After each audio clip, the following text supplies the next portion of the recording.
大家好，我係直直啊。嗰個親密關係工作坊啊，其實都好深刻。嗰次咧，我係帶埋我伴侶一齊去嘅，但係我都估唔到咧，我伴侶係願意去參加一齊。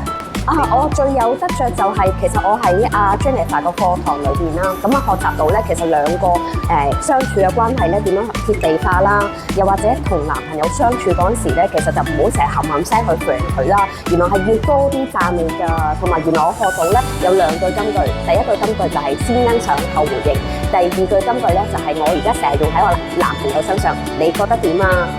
我中意阿 Jennifer 咧嗰種抵死啦，同埋我覺得上佢堂咧係唔會悶㗎。佢會講好多爛 get 啦，同埋係佢會做好多好有色彩嘅嘛。但係而啲 PowerPoint 裏邊咧唔係全部文字喎，佢係將呢一啲精要咧去寫出嚟，讓到我哋容易啲入腦。同埋我覺得最開心就係咧，我哋有遊戲玩啊！Jennifer 一個課堂咧，我必定會推介咯。歡迎大家嚟到 Jennifer 一個課堂，大家一齊學習。我諗如果冇經過一個課堂裏邊咧，其實真係睇唔到真正嘅自己。快啲嚟啦！